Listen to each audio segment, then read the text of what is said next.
The Key Performance Indicators feature of the dashboard enables practices to set specific timescales against patient requests.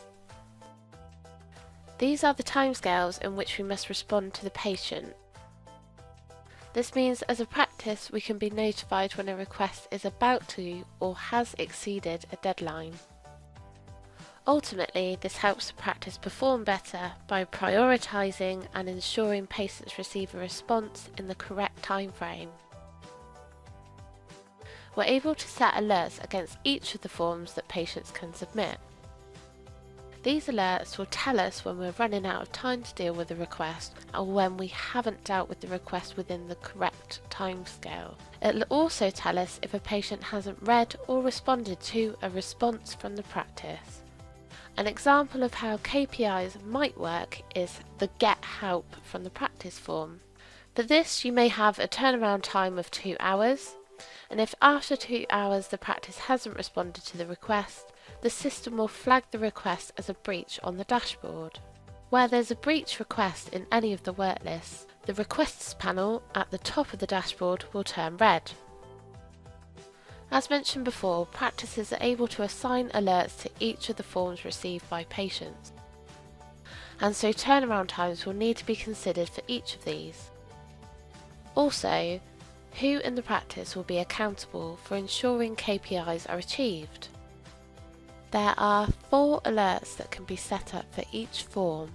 These are New, which represents how many working days the practice will aim to respond or deal with the request by. For forms that aren't considered urgent, so for example the feedback form, a practice may decide a 1 or 2 day turnaround time is fine. These response times must correlate with what is stated on the front end of footfall.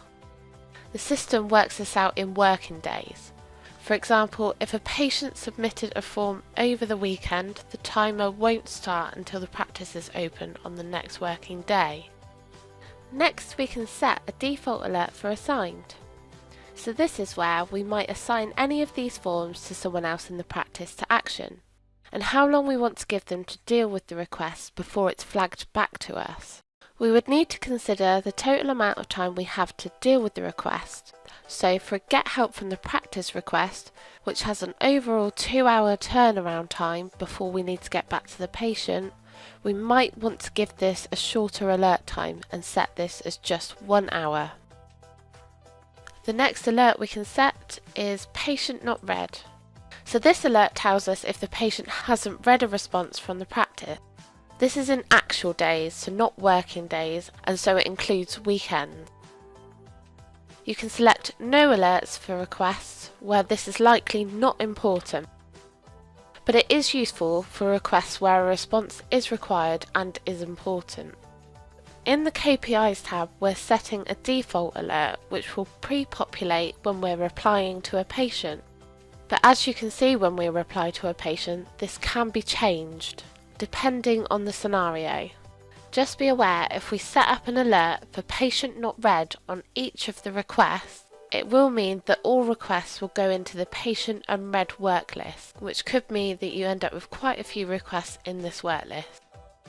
Then we have Patient Not Replied.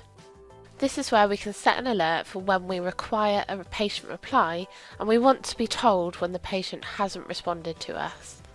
These options are particularly useful to bring requests to our attention when we require a response from the patient, for example, to confirm an appointment time. The system will notify us when a patient hasn't responded and allow us to follow up with the patient if required. So that tells you a little bit about KPIs. To find out more about enabling KPIs, take a look at the Enabling KPIs tutorial.